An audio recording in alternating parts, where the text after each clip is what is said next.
दोस्तों नमस्कार, नमो बुद्धाय, जय जोहार, जय निषाद राज, जय भारत। दोस्तों मैं राम साई निषाद आप लोगों के समक्ष मैं एक छोटा सा कहानी के माध्यम से एक संदेश भेज रहा हूँ।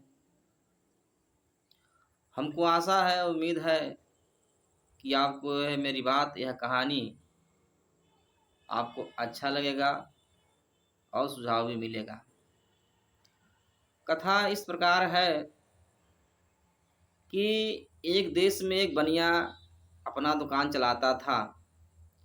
दुकान था भौरी चोखा का।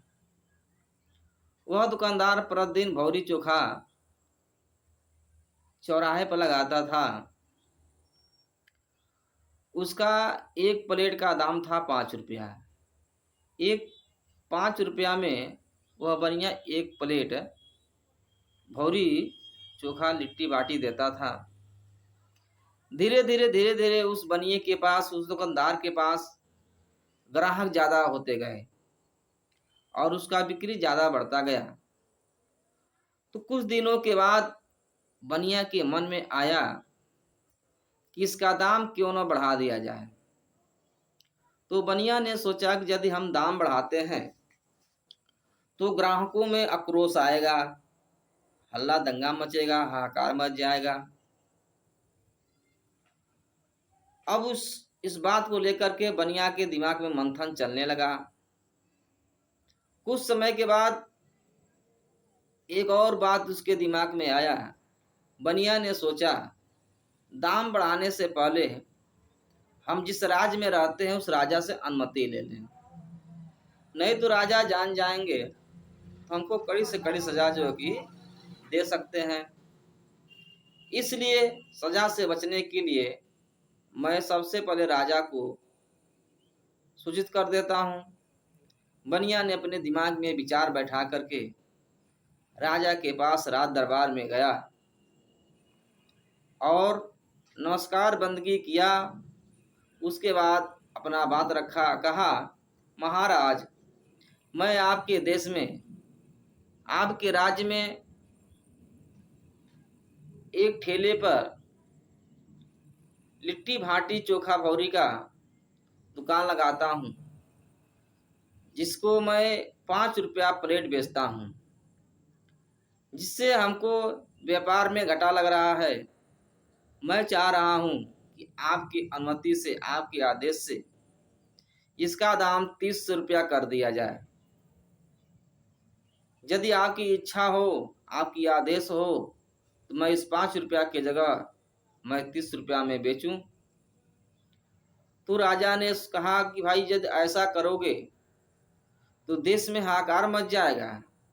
जनता हमारे प्रति अनेक प्रकार की भावनाएं सोचने लगेगी और हमारा राज में बुराई होगा, राज का बुराई होगा।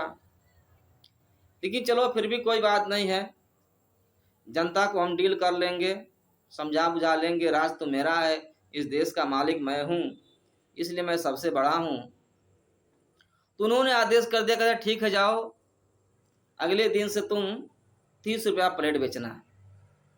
अब बनिया वहाँ से आदेश लेकर के अगले सुबह अपनी दुकान को लगाता है, खोलता है और जैसे ग्राहक आते हैं तो वह कह रहा है कि अब इसका दाम कल से बढ़ गया, इसका दाम अब 30 रुपया प्लेट हो गया है।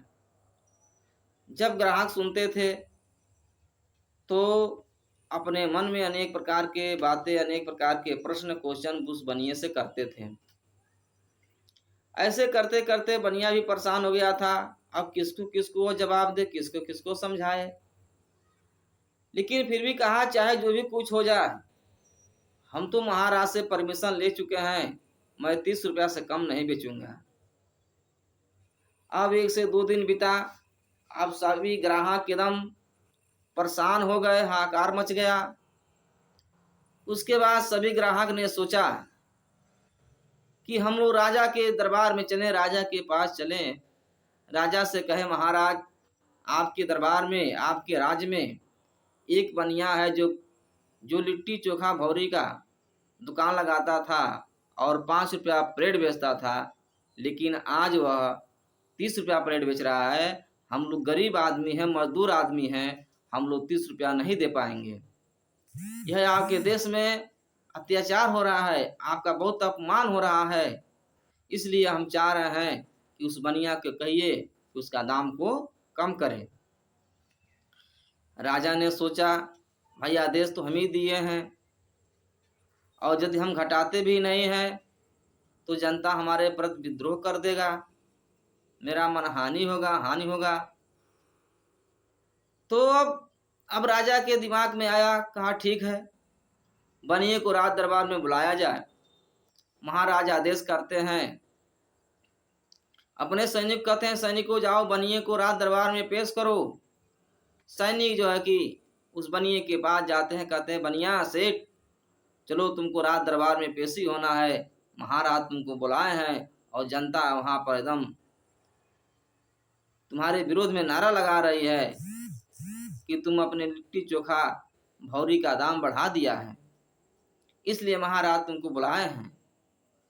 अब बनिया महाराज के आदेश का पालन करते हुए जैसे उनके बातों को सुनता है, वह राज दरबार में हाजिर होता है और महाराज का नमस्कार बंदगी करता है, कहता है महाराज की जय हो।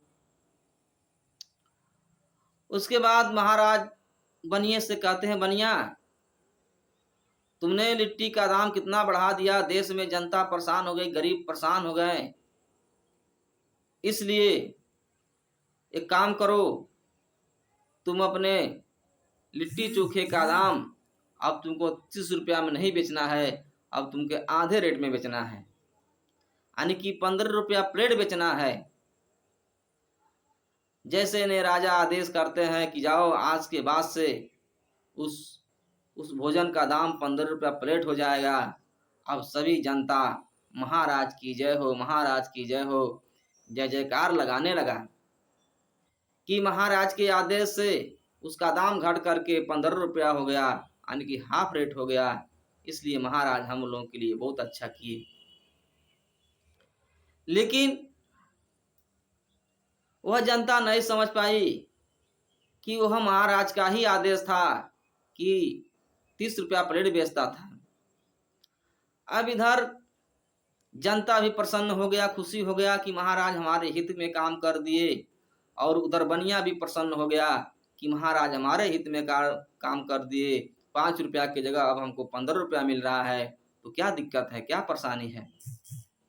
उसके बाद महाराज भी सोचने लगा कि मेरा भी आदेश का पालन हुआ, जनता हमसे भी प्रसन्न हुआ, बनिया भी प्रसन्न हुआ, इसलिए हम दोनों तरफ से माले माल हैं, हम दोनों तरफ से जो प्रशंसनीय हैं।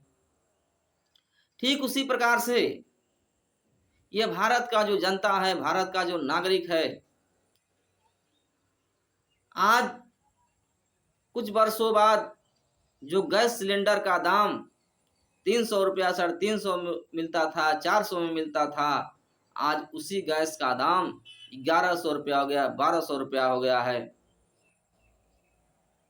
अब 1200 रुपया बढ़ा करके, 1100 रुपया बढ़ा करके, अधिक दाम कमा करके भारत का जो सरकार है, जो नेता है, जो राजा है, अब सोचा कि अब जनता को देश में खुशी करना है, तो उसने क्या किया, 900 को एक सिलेंडर आदेश कर दिया कि आज के बाद से सिलेंडर का गैस का दाम 900 रुपया हो जाएगा। अब सभी जनता प्रसन्न हो गए, सभी जनता खुशी हो गए कि 1200 का 1100 का सिलेंडर आज 900 में मिल रहा है। इससे बड़ा बढ़िया कोई राजा हमारे लिए नहीं हो सकता है, ये तो हमारे हित में काम कर दिए। लेकिन जनता नहीं सोच रही है, उन्होंने विचार नहीं किया कि यह सब मिला हुआ भगत है, मिली भगत है, मिला हुआ राज है, छुपा हुआ राज है, कि यही गैस हमको जो कि 350 में मिलता था, 400 में मिलता था, लेकिन आज हमको जो कि 1100 में मिल रहा है, 900 में मिल रहा है। इस तरह से जनता को सोचना चाहिए, दिमाग बुद्धि लगाना चाहिए, इस बनिए के चाल को समझना चाहिए कि वही सिलेंडर हमको कितना मिलता था, आज कितने में मिलता था। इस तरह से यह कथा हुआ, कहानी हुई, कहानी के माध्यम से, कथा के माध्यम से आपको सचेत रहना पड़ेगा कि बेचने वाला कहीं आपको न बेच दे, कहीं देश को न बेच दे। अपने स्वार्थ में राजनेता कुछ भी कर सकता है, आपकी हत्या करवा सकता है, दंगा फसाद करवा सकता है और करवाता है। जैसे चुनाव आता है वैसे राम मंदिर का लहराया जाता है, हिंदू मुस्लिम की बात होने लगती है, हिंदू मुस्लिम की लड़ाई होने लगती है, भारत पाकिस्तान की लड़ाई होने लगती है। अनेक प्रकार की लड़ाइयों के सामने दिखा करके आपके वोट को जो है कि अपने पाले में गिराने का काम किया जाता है, आपको गुमराह किया जाता है। हम और आप हिंदू मुस्लिम के नाम पर लड़ जाते हैं, कट जाते हैं, बिखर जाते हैं। भारत पाकिस्तान के नाम पर कट जाते हैं, बिखर जाते हैं, आपस में लड़ते हैं। धर्म के नाम पर हम लोग जो है कि आपस में लड़ जाते हैं, मिट जाते हैं। लेकिन वही नेता जो आपको कहता है कि हिंदू मुसलमान करता है, भारत पाकिस्तान दुश्मन तुमको बनाता है, लेकिन वही नेता जा करके उसके यहाँ मलाई खाता है, उसके यहाँ शादी का जो रिश्ता लगाता है, रोटी और बेटी का संबंध करता है। तो दोस्तों, भारत के मूल निवासी जागो और अपने अधिकार को मांगो और चेतना जगाओ। जब तक दिमाग में बत्ती नहीं जलाओगे तब तक कल्याण होने वाला नहीं है। ऐसा ही दाम को बढ़ा करके थोड़ा सा घटा दिया जाएगा, अधिक पैसा कमा लिया जाएगा और पुनः तुमको जो है कि लालच दे करके वोट को पाने के लिए अनेक प्रकार के तकनीकी को अपना करके, प्रोपगंडा को अपना करके तुम्हारे वोट को पुनः लेकर के तुमको बेचा जाएगा। इसी के साथ मैं अपने वाणी को विराम देते हुए मैं आपसे विनती करता हूँ, हमारा यूट्यूब चैनल राम सहाय निषाद के नाम से चल रहा है, आप उसको लाइक करें, शेयर करें, सब्सक्राइब करें